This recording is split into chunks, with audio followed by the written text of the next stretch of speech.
Today's meme of the day is... So apparently Death Battle turns 15 in...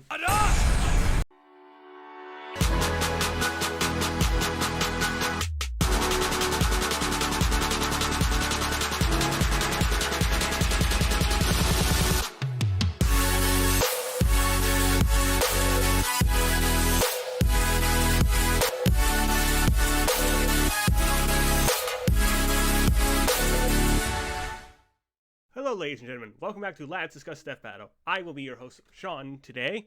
And for those wondering, first of all, where Bill is, he is currently away. He has given us the go-ahead to go on without him for the next two videos, because I assume that it'll just be these two. But joining with me, as per usual, we got the man that's going to slay your comments if you say anything mean about Ruby. Give it up for your only mate. What the hell is this? Quite interesting. That's the right line, right? Yeah. And okay, good.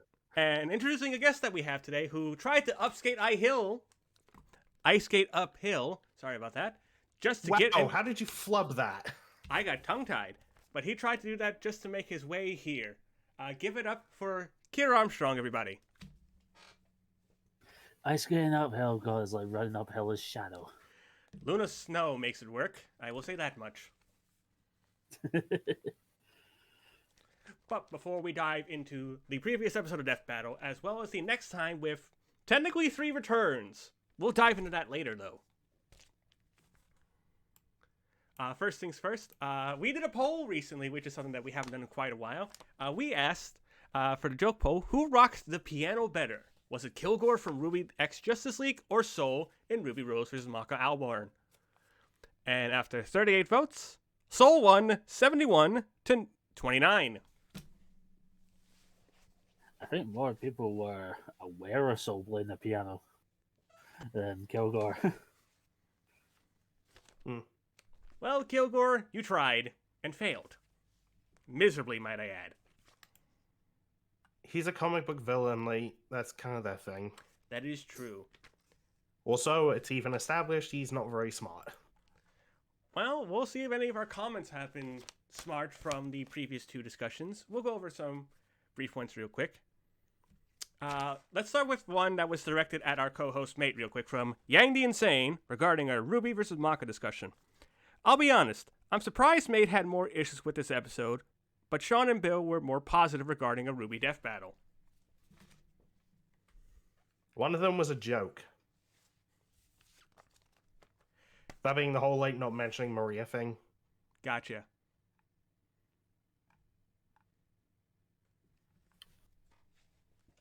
Well, and also some people may like Ruby Maka, some people don't. Again, up to interpretation, really.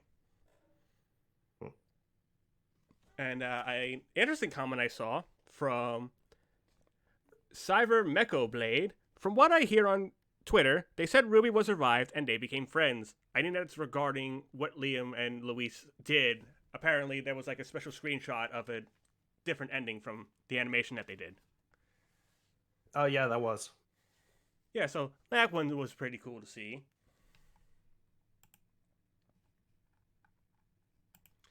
And let's go over a couple more comments regarding our last discussed Death Battle episode, talking about Blade versus Buffy.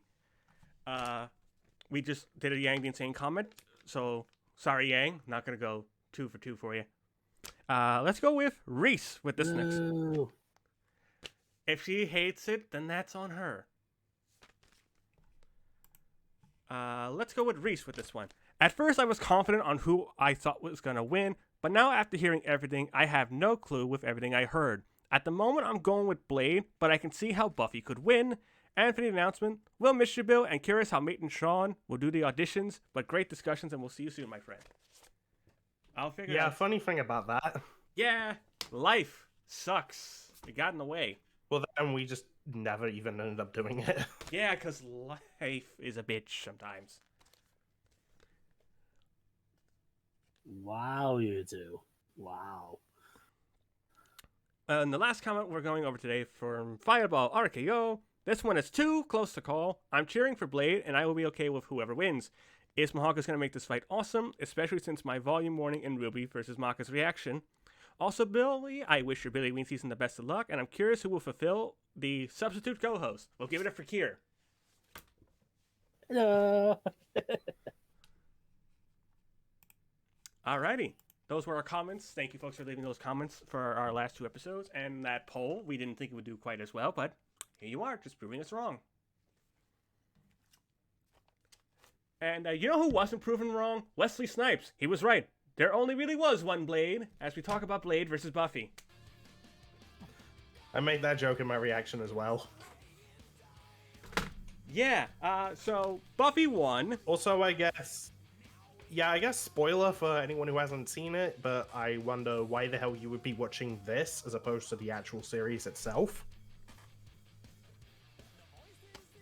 But I think I've made that joke already.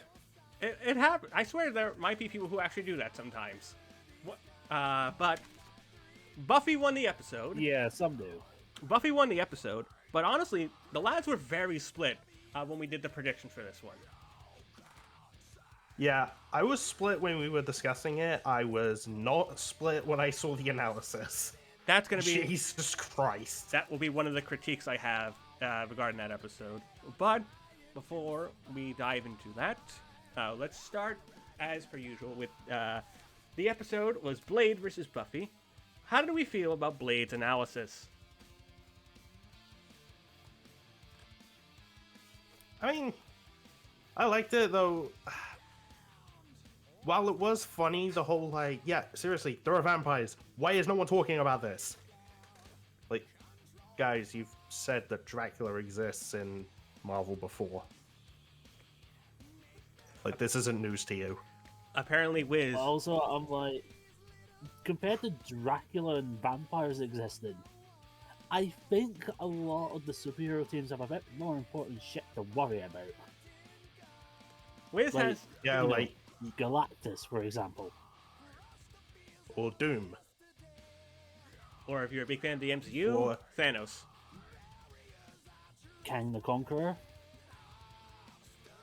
Still, Well, hell, just looking at Spider-Man alone, how many villains does he have? Still, Wiz was Yeah. way too concerned about Dracula. Actually, one of them is a vampire.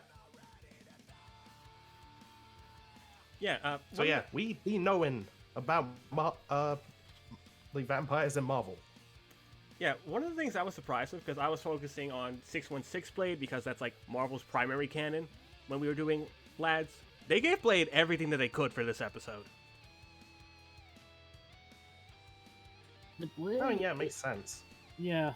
Suppose there's nothing too extreme about the Blades that Yeah, like- other versions that they can't really like use. Right.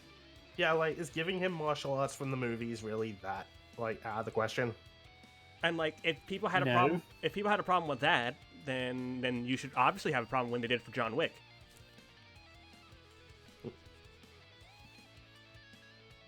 Yeah, it makes the fight cooler, so I'm not going to complain. True. I think that... Also, I love in Blade's background, make the new movie Marvel. True. But they nailed down a team for that. If they... They almost made it, but they said no to a script, which then became Sinners. I mean, if only James Gunn was directing this one, man, then it would have gotten done. Oh my god, James Gunn directing a Blade movie. That'd be fun. I'll be honest, I don't It know would. how that would turn out, and I'm curious. You know what? No, keep James Gunn in mind, because I'm gonna bring him up for an idea in our next discussion. Yeah, I am curious though. Talking back to that background thing, do any of you remember what I Am Legend was by chance? That was a Will Smith film, wasn't it? It was a Will Smith Yeah. film. Yeah, it was basically kind of like Blade in a sense, based off the novel of the same name, I Am Legend. That's pretty interesting. All I remember about that film was that it had a different ending to... Originally had a different ending to what was actually released with the film, just that test audiences didn't like it. So they changed One of it. those.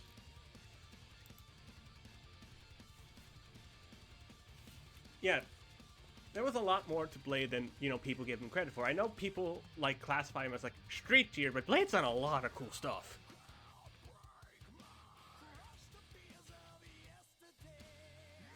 Does a lot of cool stuff and wields a lot of cool stuff.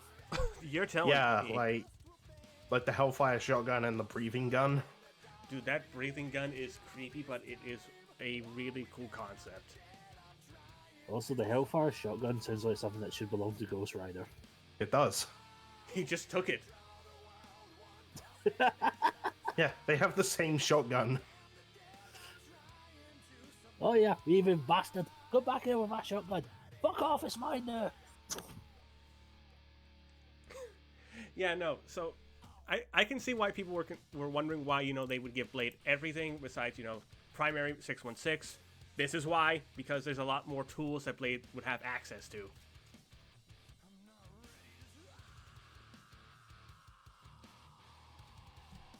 Yeah. Also, this goes without saying, but editing, like, mwah.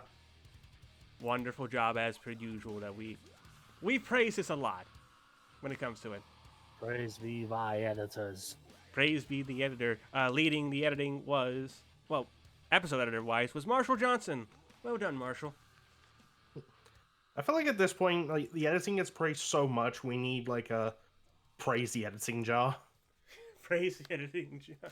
We should. The praise the sun emote from Solaire. We just have that instead, and just have like one of the editors' face on it every time we say that. Yes. Praise the editors. Praise them. Praise them. No, but as a big Blade fan, I really like how Blade was handled here. It makes sense why he was given basically everything he's ever used, really.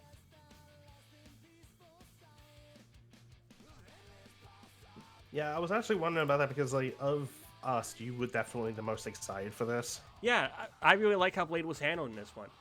Like, I think they did everything right, from the character to the weapons, armor, and even the skills aspect. Hee. Nice.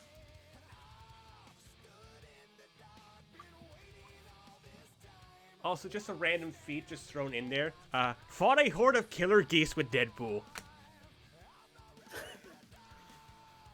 Freaking... I missed that. Freaking geese, guys.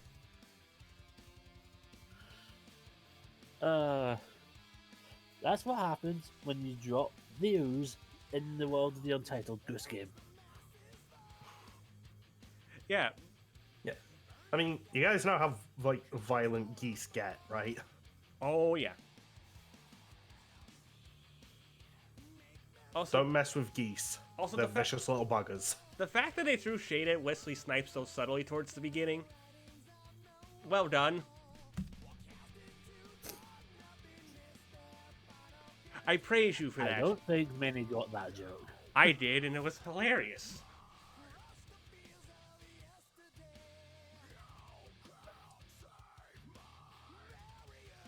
But I'm kind of curious, like, mate, your experience with Blade was, like, very limited.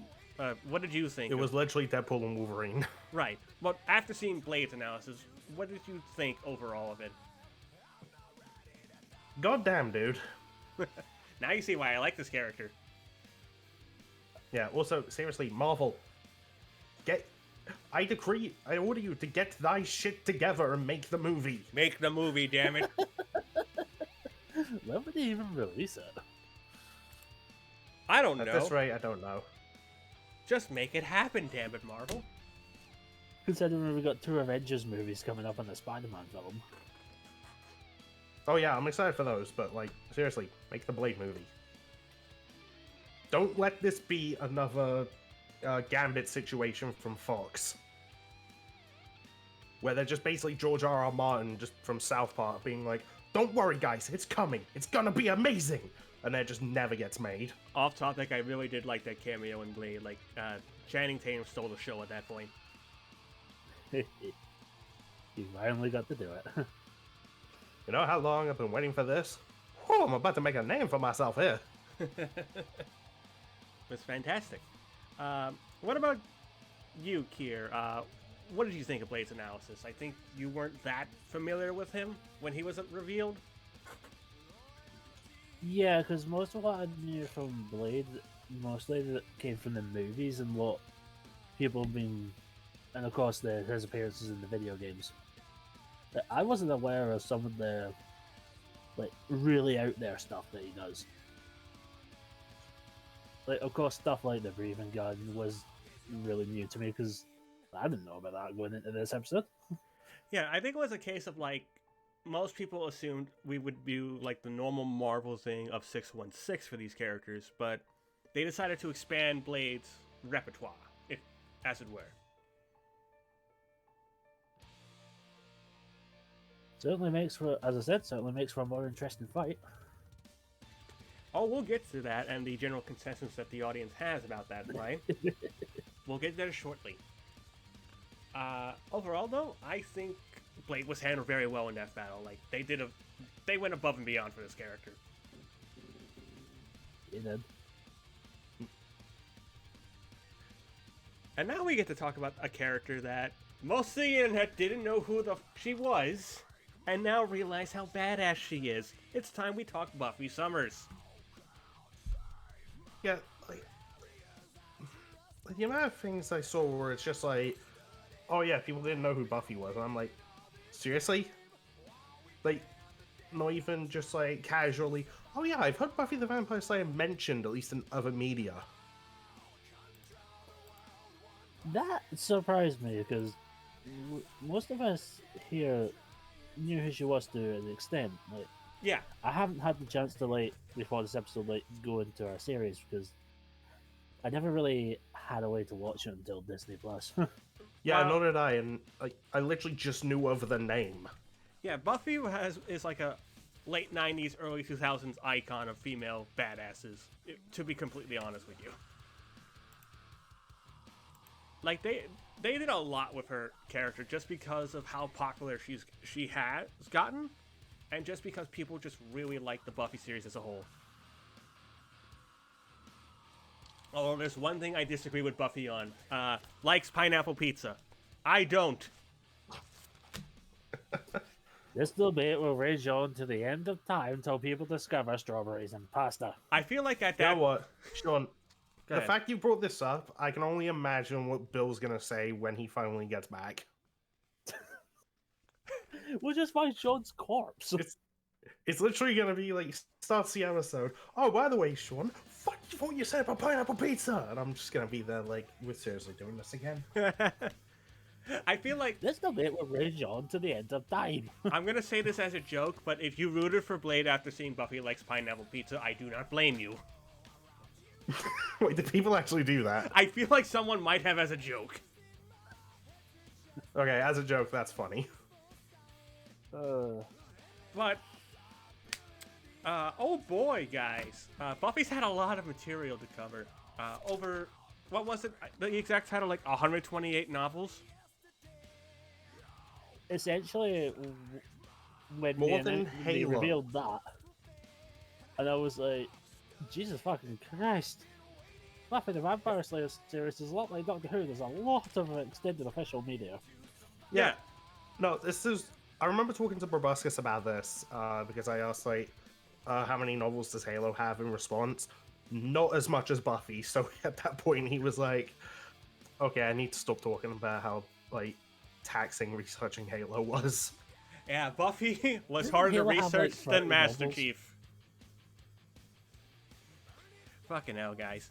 But no, like, I like how Buffy was handled. I don't like how it was written. What I mean is, like, you know all that awesome stuff we learned about Blade? Hey, let's go over all the stuff that Buffy's done that counters pretty much everything you just being heard.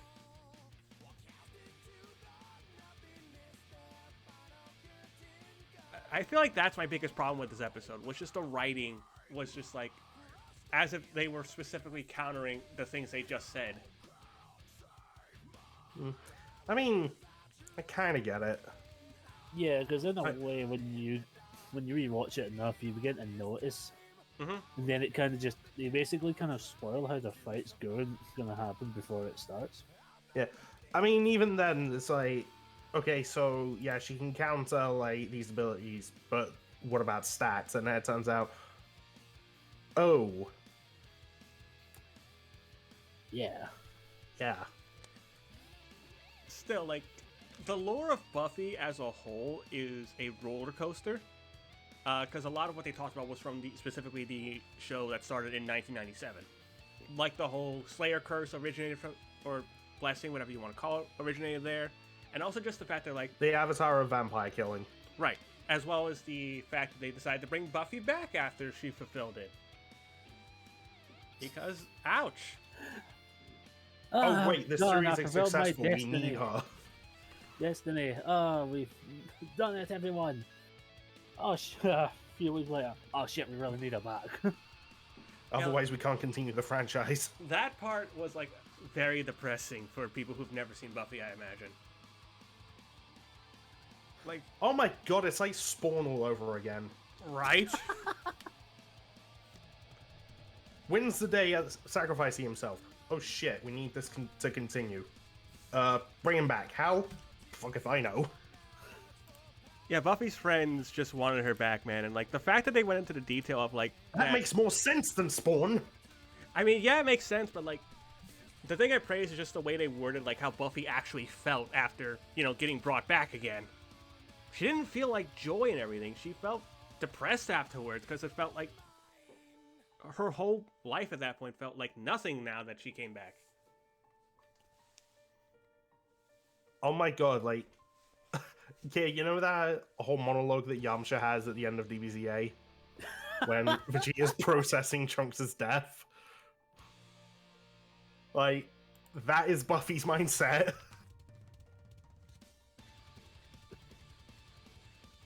No, just imagine you spent like a long ass time preparing to do this one thing. You do it, and then you're brought back to keep doing that same thing you just did. I'm actually gonna look up that thing. Give me a minute. And if you send it to me, I'll probably put it in the video just to make a point. You can barely hear it in the episode. But, also that's twice now that I've seen a series that had a villain called the Master in it. First Doctor Who, now Buffy. I would say let them fight, but Also, hopefully you folks enjoyed hearing about Buffy's sex feat. We thank you for coming to this TED Talk. Okay, I've just found it. Like, So it's Yamcha saying, like, oh, he's dead. Huh. Been there too, I guess. Although, honestly, the afterlife part isn't too bad. The whole dying part of it is haunting. Everything just kind of slows down, and you feel yourself slip into the mortal coil. To this day, I still wonder if I've ever been brought back, or if I'm still in the process of dying, you know? And in the background, Krillin just goes, oh my god, someone finally put it into words. Is it any easier the second time? Believe it or not, it's worse.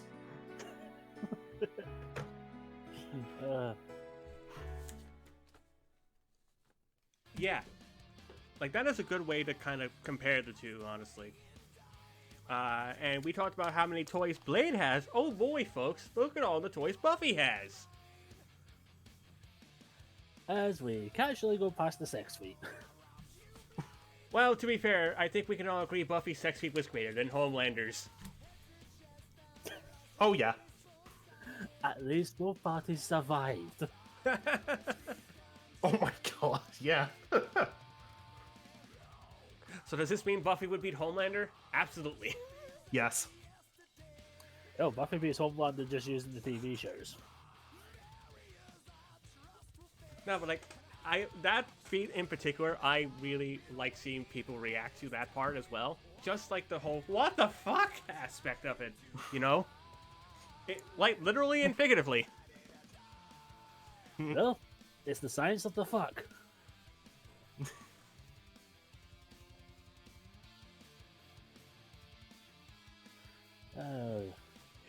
It still, like, baffles me sometimes that people are like, I don't know who Buffy is. Now that you've seen what Buffy is, you see why the 90s and 2000s actually had someone kick ass, named specifically Sarah Michelle Gellar.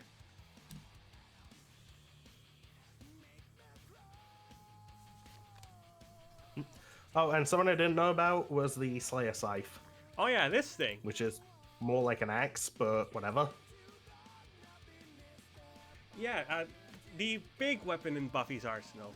Really cool. And they just casually draw up, oh yeah, it killed someone that can eat the multiverse. And also just dropped that, and I quote from this slide itself, "This scythe conceived a childhood Willow in the novels. Don't ask." Wait, what? I missed that. Hang on. Look on the slide where the scythe is and read the bottom line. Oh my god. Listen, I know we didn't either them out yet, but can we give a shout out to both the researchers? Jukum was the researcher for Blade, most likely, and Speedy researched Buffy. God, poor Speedy. See some of the stuff he had to say. Wait, I'll have to double check, but if Speedy researched Homelander, I just noticed the funniest coincidence. Hang on, I'll look that up. No, that's true. Imagine Speedy reading the novels and just going, wait. I think he might have the actually. scythe conceived the child. The hell? I think he might have researched Omni-Man technically because he got his first win at that point. But Right, I'm gonna try not to think about how that scythe conceived the child because my brain will hurt. there was so many novels of Buffy as well, dude. Like, that Slayer Scythe is ridiculous and does stuff like that. Yeah, when this episode was announced, I honestly was like, alright, Buffy is going to be not that hard. It's the TV series, Angel as well, and maybe a few comic books and the odd novel. And then all of a sudden it was like, whack! Here's the Doctor Who extended media lineup link for Buffy stuff. Okay, I just checked, and the credits don't specify who researched whom. Check Although Buffy. Speedy is listed first, so I want to say maybe did Omni-Man. Yeah, so that's still a funny coincidence. He worked on an episode where they had to debate a sex feat. I always wondered behind the scenes what that's like. He's just like, poor Speedy, man. Only this time he was the researcher of said sex feat. Like, if anything, I feel like that's always. Go ahead. I always wonder when these researchers come across as really what the fuck these. I always want to know what the hell's their reaction to seeing them for the first time, and how the hell do they present them? Maybe one day we'll hear a story about that. Who knows? What I will say is, overall, while the writing seemed like more just like a counterpoint to everything they brought up for Blades, I like how Buffy's character was handled as a whole, and just seeing people's reactions to some of the crazy things Buffy has done. And, well, hearing you two laugh about the final line in the Slayer Scythe section was hilarious.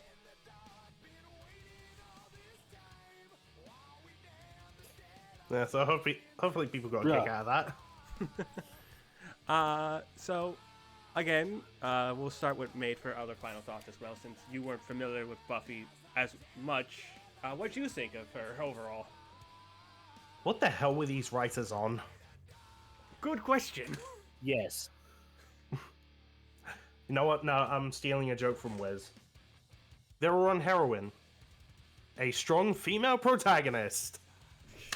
Hi-yo! That's a good one. I'll give him that one. Huh. And Mr. Armstrong, any final thoughts about Buffy's analysis?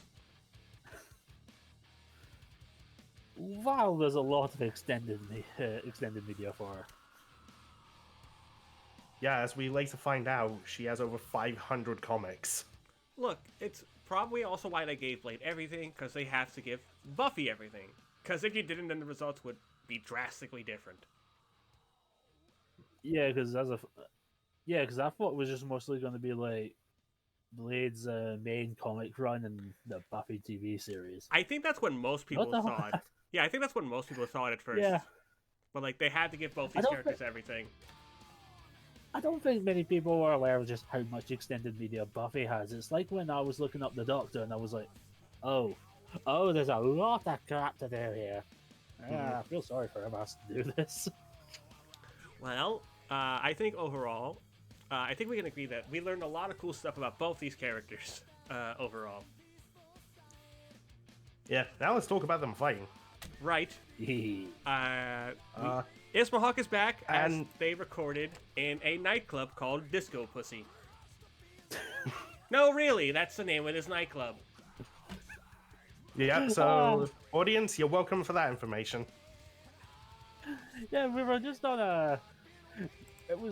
We were having a post-doc chat about this episode a while back, and I can't remember who said it, but someone mentioned it, and we were like, "No way, that's true." Looked it up, and it turns out, yeah, it's true. It is true, but And you know what else is and true? It's got an octopus in the ceiling. It knows exactly what's conveying. Jesus Christ. But you know what else this has? A whole lot of cameos. yeah, like I will agree with a lot of consensus about this episode. This is Ismahawk's best fight that they've done. Oh, yeah. by far. Apparently, the beginning sequence that we see, it was like 4 days of shooting because of all the extras that they had and all that fun stuff. I can only imagine. Before we dive into the extras, let's give some shout outs to both the actor and actress playing both Blade and Buffy in this, starting with Fiction Stegel, or Fiction Samurai as his YouTube channel goes by. He played Blade. I remember when they were revealing who was playing who, and I ended up seeing just a couple of clips of the guy, and I was like, "Yeah, no, he'll be good as Blade." You know what's funny? I think we actually used one of Fiction's clips back in our Lads debate. Specifically, I think it was Samurai versus Knight. We actually used one of Fiction's shorts. Okay, that's funny. Wait, so is that Let's Curse? I don't know, maybe. If Well, it that wasn't- is, that's the most powerful one we've done yet. So, I mean, it wasn't talking about a death battle, so and It was it's a bit of a versus stretch. And according to the behind the scenes that Death Battle did, which you guys should genuinely check out, Danny, as soon as they found out they were doing Blade versus Buffy, he wanted Fiction as Blade, like, first priority. Fair enough. Now, I know some people, the criticisms that they had with Blade was, like, the design and voice specifically, which I think he's even addressed in his reaction video that he did. Yeah, I believe his way of addressing it was saying, first of all, well, he's not Wesley Snipes. True. And this was the first time he was, like, working with, like, fangs in his mouth. Oh, yeah. Chad So- did not have fun with those. Yeah, I can only imagine how much of a pain that was. Although he and his friend did, like, redo all the lines, but, like, you know, coaching him with a deeper voice. Although they also dubbed this Baby Boy Blade.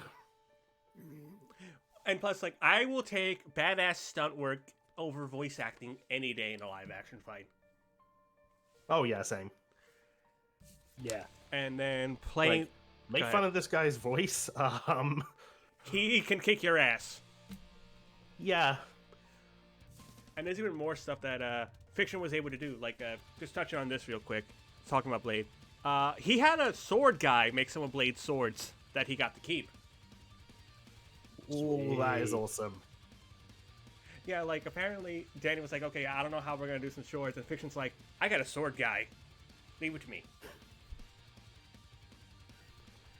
And playing the role of Buffy was Mare Mulroney. And fun fact, she spent 8 months training for her role as Buffy. Damn. That is dedication.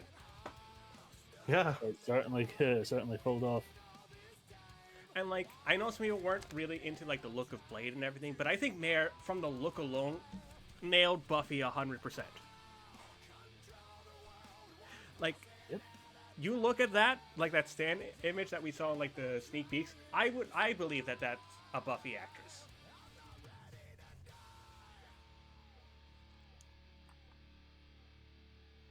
And oh boy, again going back to this first scene, there were a lot of cameos in here. Yeah, I think Austin was a bartender. I think that one was awesome. Yeah. Yeah. I always blank on her name, but she voices Jocelyn. She's dancing in the background. Lisa. There we go. That's it. The two guys bringing in the victim are Sam and Chad. You can't really see Chad's face, but I was only able to tell by the hair. Right. And it was a fun game of spot the cameo. And playing. And the DJ was Ben. Yeah. And Liam was also in this episode. He played a vampire that got hit with a crossbow that Blade uses as a melee weapon. Originally, Liam was not supposed to be in that shot. They originally had planned for it to be Danny, but Danny insisted that Liam do it so he could focus on directing and editing the fight. Oh, that's fair. Yeah. Also, just good guy Danny overall. Danny's awesome. And we had another two starring roles according to the credits here. Starting with playing the captive, which according to Ben, they named Anna Kim, was supposed to be her name, but named captive was Anatasha Lutz. And playing the vampire queen that we saw is a name, if you are familiar with Smosh games, like myself, you'll recognize this was Mari Takahashi. Ah, yeah. When I saw her, I was like, the first time I saw it, I was like, I swear to God, I saw her in Smosh back in the day. Can we just talk about like the design though of the vampire queen that they pulled off? The makeup team did such a great job of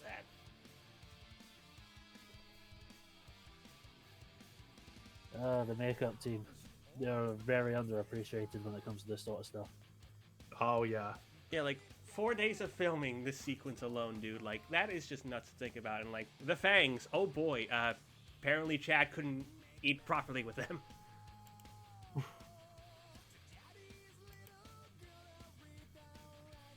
Oh yeah, no. Have you ever had those kind of fangs? I can understand the struggle, and the pain.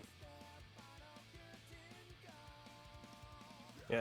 I mean, I don't know if I've had like those fangs specifically, just like the plastic like vampire teeth that you usually use for like a Halloween costume.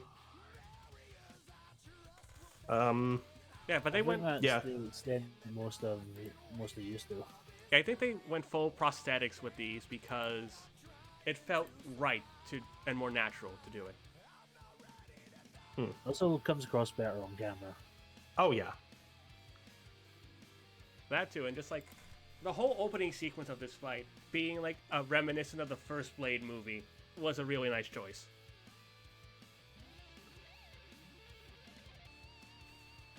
From the music at that point to all the kills that Blade and Buffy were able to rack up. My favorite has to be the shotgun on the shoulder, just shooting a guy behind him. True. It's always a personal favorite of mine. And the that shotgun flip that Blade does after... I told Mate this earlier, but Fiction did that in one try. Awesome. Yeah, Danny just showed him how to do it, and they're like, action. He does it once. We good? Yeah, we're good. How the f*** you do that? I just did what you did. I'm a good listener. Or a good watcher. You showed me how to do it, and I did it. Right? Yeah. There's one, like, kill or, like, death, whatever we want to say, that I want to shout out, and that's Ben's. My man did the full-on Soul Eater pose. Yeah, when the lightning goes off, he just goes, "Take me."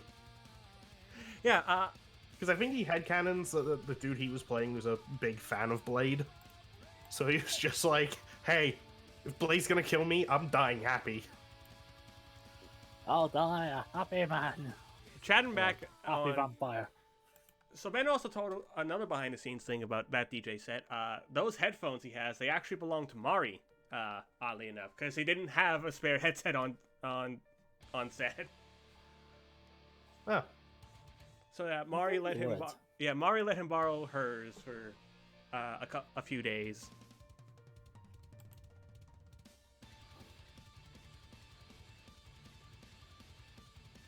again, I just love this opening sequence, and like I'm pretty sure I said it like just based off this. Could you imagine a crossover between Blade and Buffy? It would kick ass. Yes, and I want to see it. But you know what Blade's getting instead? A crossover with Sailor Moon. Of all things. Well, they are fighting evil by the moonlight. Bro, could you imagine? I don't know why, but imagine like someone does like a fan or a Photoshop of Blade as a Sailor Scout. Oh my god. That'd be the funniest thing. I haven't seen a lot of characters in outfits that just look strange. That will Fan artist- probably be one of the strangest.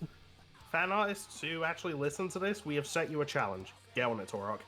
Torok, if you do this, I will pay you. Ah, man. But yeah, like, How much? that's for him to decide if he actually does it. But going after this whole beginning sequence, because the whole beginning sequence was a lot of fun and a good Easter egg hunt for those who like to pay attention to that kind of thing. The actual combat that Blade and Buffy do have between each other, really well done. Oh yeah. Like, Mare and Fiction really killed it with their exchanges. Oh, the both of them just look I like they had a also- blast doing it. I also like how, like, because the captive Blade saw that she got bit and is just like, alright, sorry kid. Boom. But Buffy didn't see the bite mark. So as far as she knows, Blade just executed a kid. Right? A possible avoidance could have happened in this fight. Oh well. You could say that about a lot of fights sometimes in this sort of media. Oh yeah.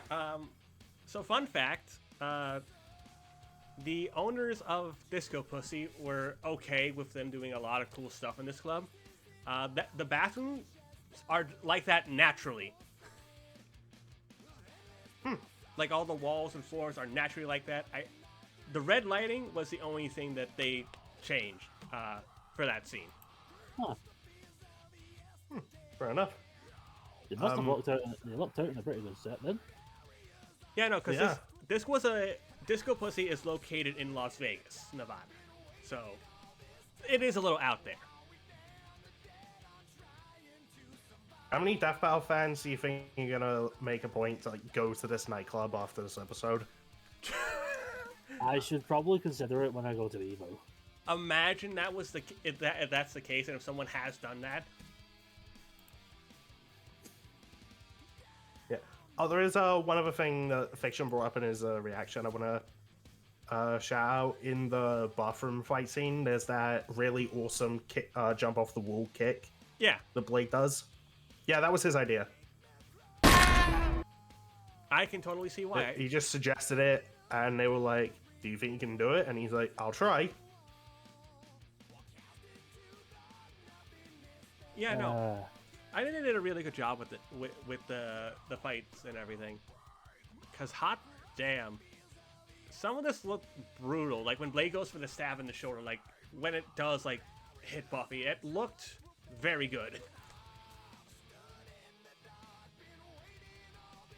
They really got to sell the impact of those moves, and I feel like they did a really good job with that. Again, Mare yeah. Mare was training for 8 months for this role. She knocked it out of the park.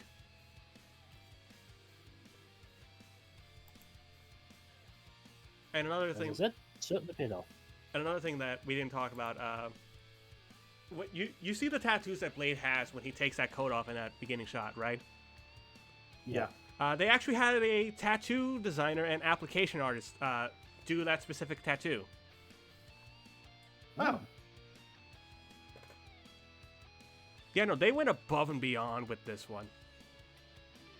Yeah. And of course, one of my biggest takeaways from the fight in my reaction was the fact that Blade said the line. True. Well, it's like Dio versus Alucard.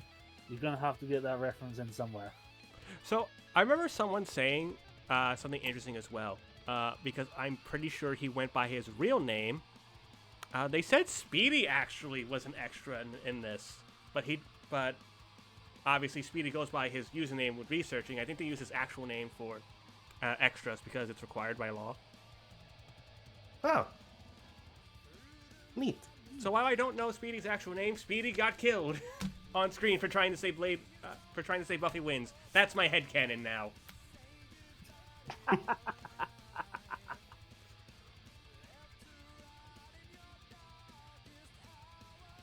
And now, like, I genuinely think that the choreography and stunt work that Fiction and Mare did were really well done. And they even threw in some iconic lines in the bathroom. Of course, some of the iconic lines were going to come at some point. Yeah. I mean, you had to work them in there.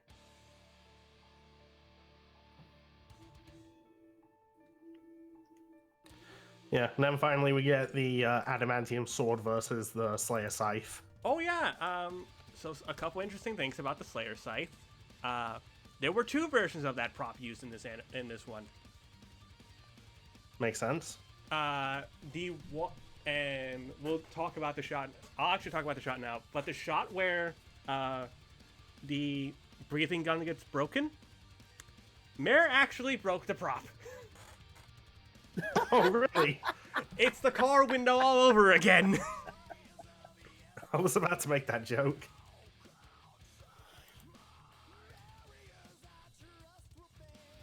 Oh, God.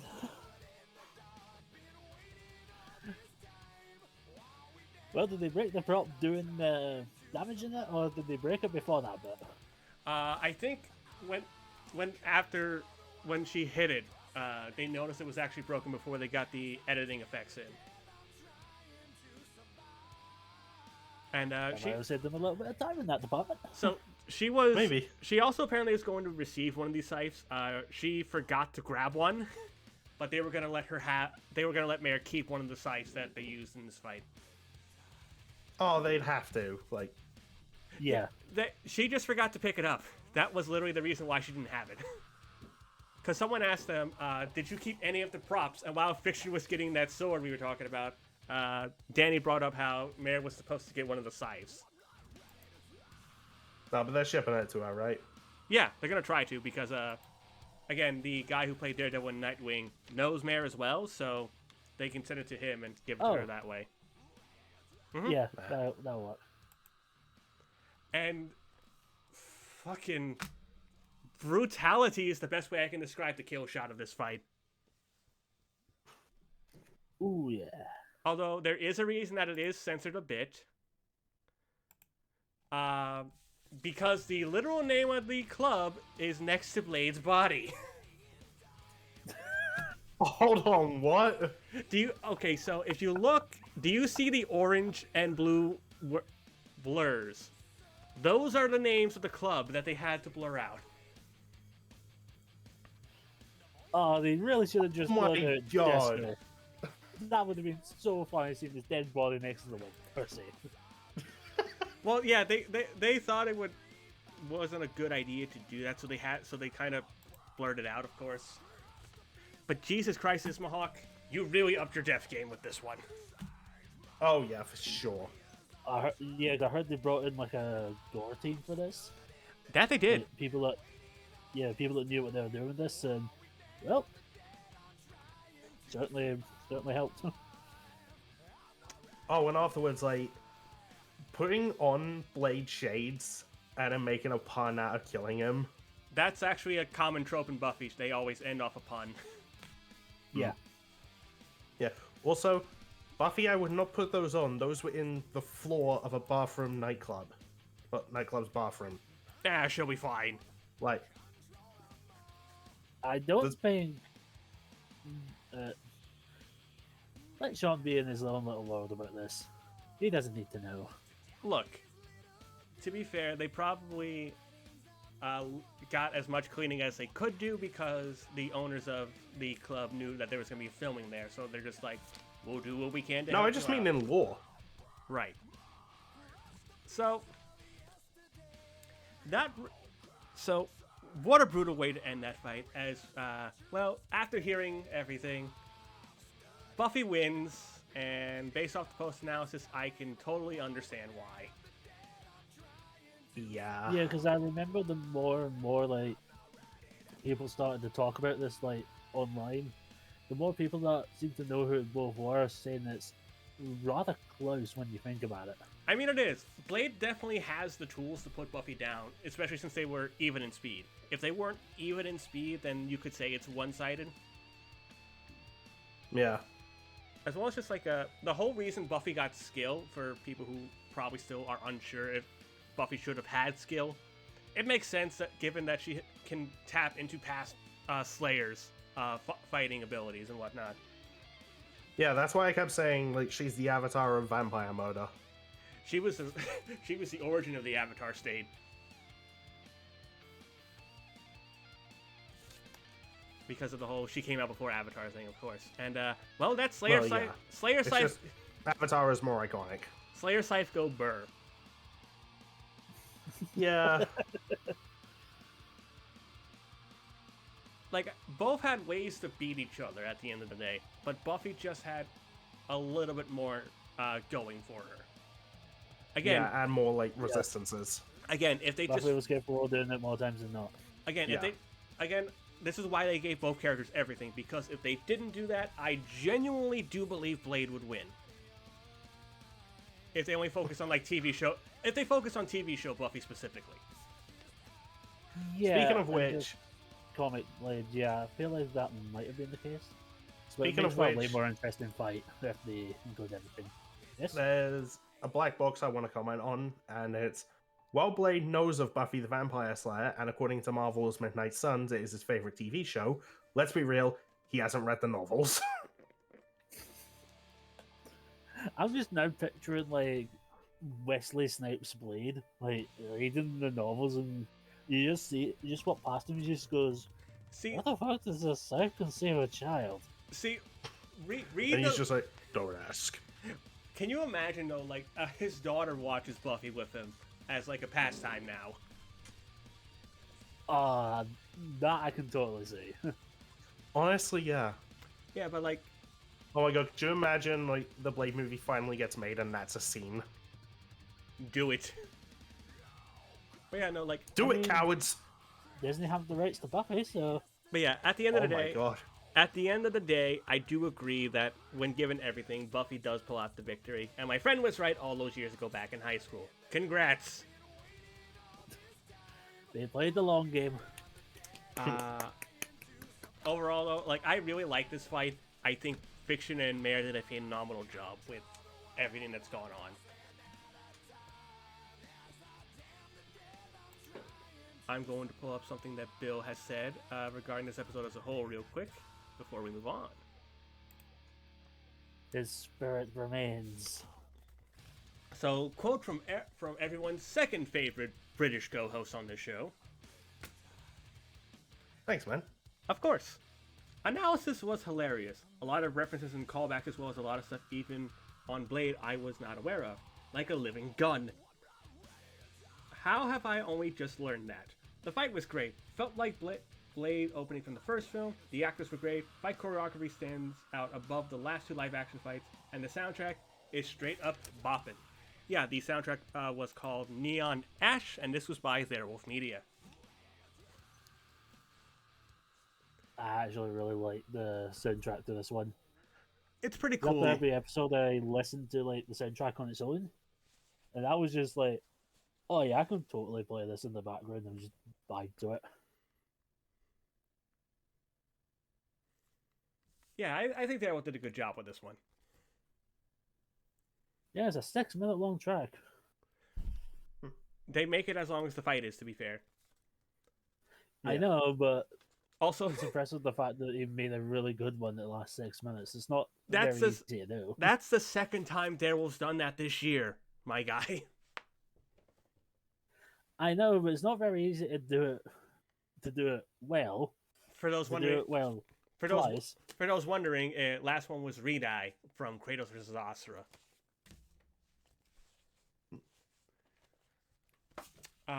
Overall, though, I like how well researched Blade was. I do wish that the analysis didn't really give away who was going to win before the fight happened, because the fight itself really will put you on the edge of your seat.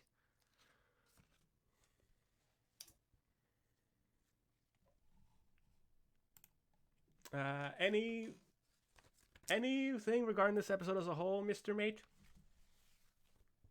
Easily Ismahawk's best episode. I agree 100%. Kier, is there any final words that you have to say about this whole episode or just the fight itself before we carry on our way? God, I really need to properly watch Buffy the Vampire Slayer now. I'm telling you, dude, it's a really good watch.